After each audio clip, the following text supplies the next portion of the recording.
매일 성경과 함께하는 오늘의 큐티 시간입니다.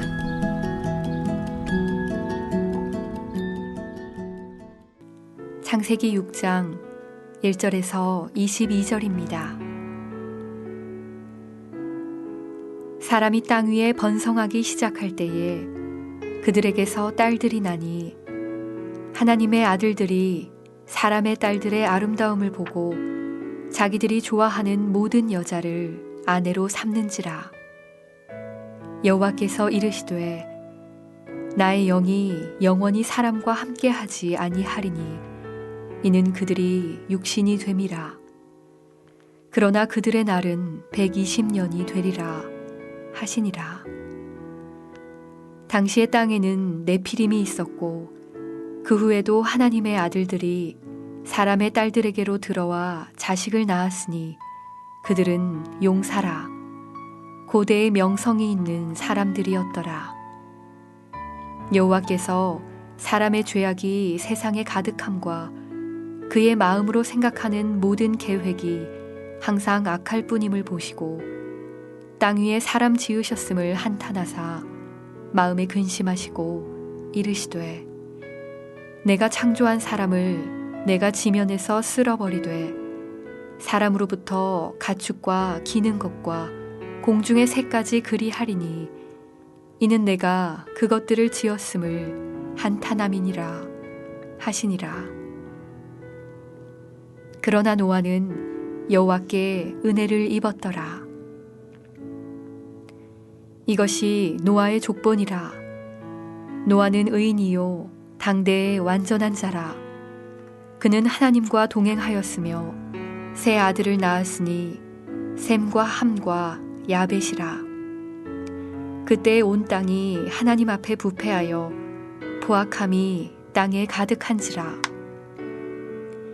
하나님이 보신즉 땅이 부패하였으니 이는 땅에서 모든 혈육 있는 자의 행위가 부패함이었더라. 하나님이 노아에게 이르시되 모든 혈육 있는 자의 포악함이 땅에 가득함으로 그 끝날이 내 앞에 이르렀으니 내가 그들을 땅과 함께 멸하리라. 너는 고페르 나무로 너를 위하여 방주를 만들되 그 안에 칸들을 막고 역청을 그 안팎에 칠하라. 내가 만들 방주는 이러하니 그 길이는 300규빗, 너비는 50규빗, 높이는 30규빗이라. 거기에 창을 내되 위에서부터 한 규빗에 내고 그 문은 옆으로 내고 상중하 3층으로 할지니라. 내가 홍수를 땅에 일으켜 무릇 생명의 기운이 있는 모든 육체를 천하에서 멸절하리니 땅에 있는 것들이 다 죽으리라.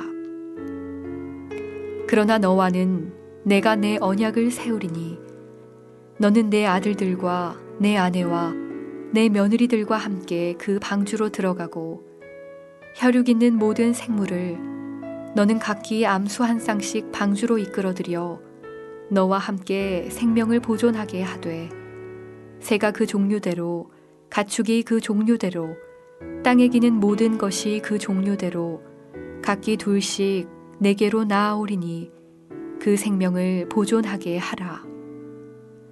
너는 먹을 모든 양식을 내게로 가져다가 저축하라. 이것이 너와 그들의 먹을 것이 되리라. 노아가 그와 같이 하여 하나님이 자기에게 명하신 대로 다 준행하였더라.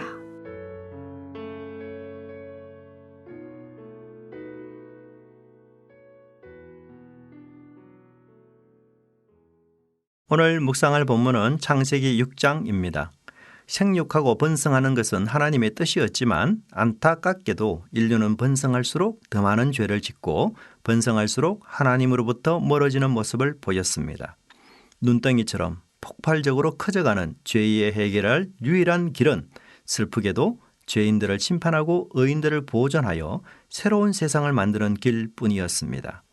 여기서 구조적으로 볼 때 6장 1절과 4절이 5장의 결론으로 제시되는 내용인지 아니면 6장 5절 이하에 나오는 홍수 심판의 서론으로 제시되는 것인지를 결정하는 것이 중요합니다. 만일 후자로 해석해야 한다면 인류가 멸망할 정도의 무시무시한 악의 사례를 결혼이라는 것을 통하여 설명하는 것으로 보아야 하기 때문입니다. 하지만 생육과 번성의 표현 후에 결혼이라는 주제를 언급하고 있는 것이 창세기 1장과 2장의 패턴이며 노아의 홍수를 인용하는 마태복음 24장 38절과 39절을 보면 결혼을 일상적인 인간의 삶의 모습으로 기록하고 있습니다.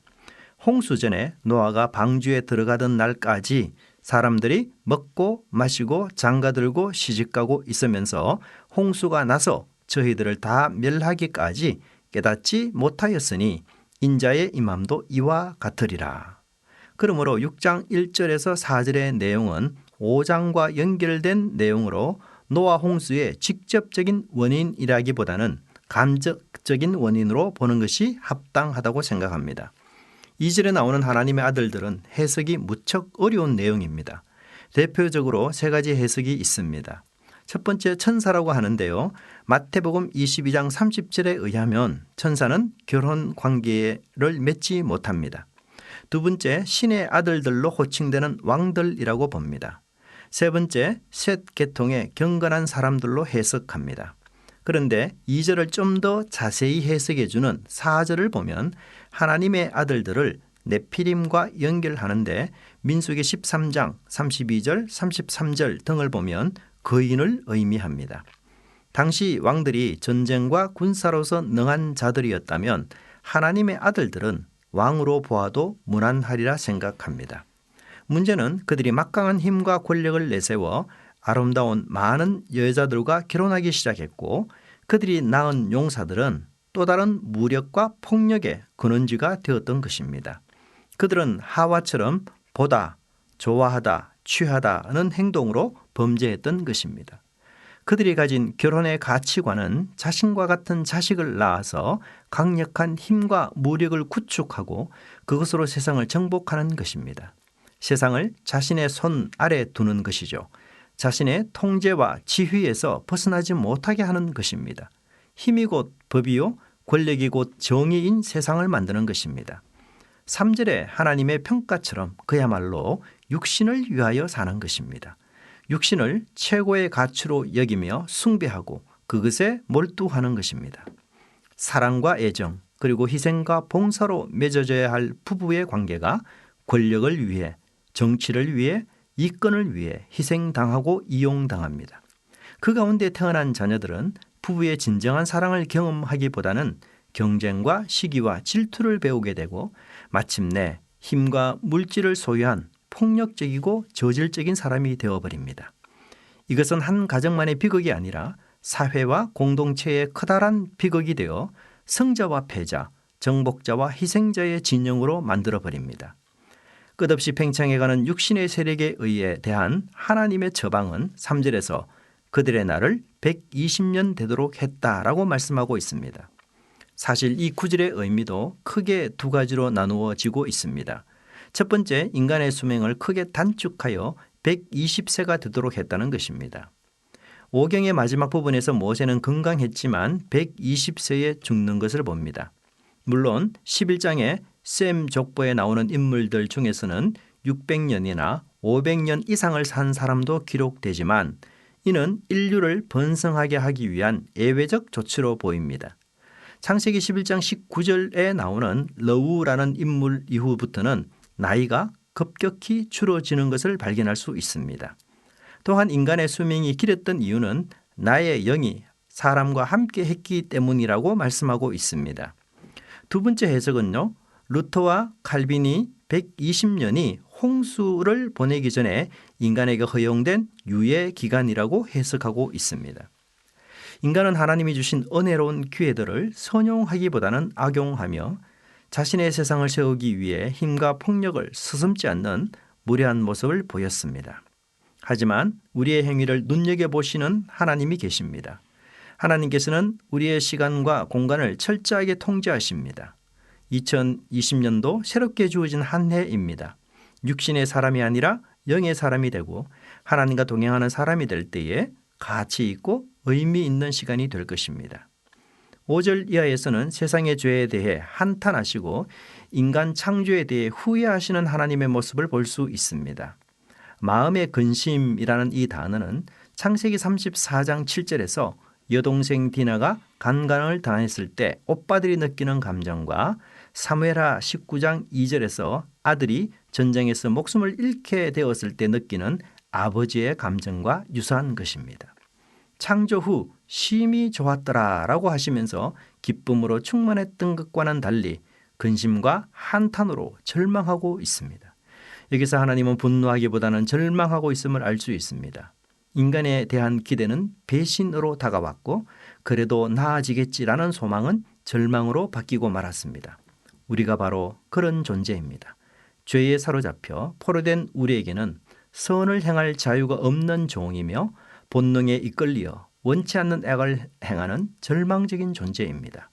심판받아 마땅하고 저주와 진노의 감옥에 갇혀도 할 말이 없는 존재입니다.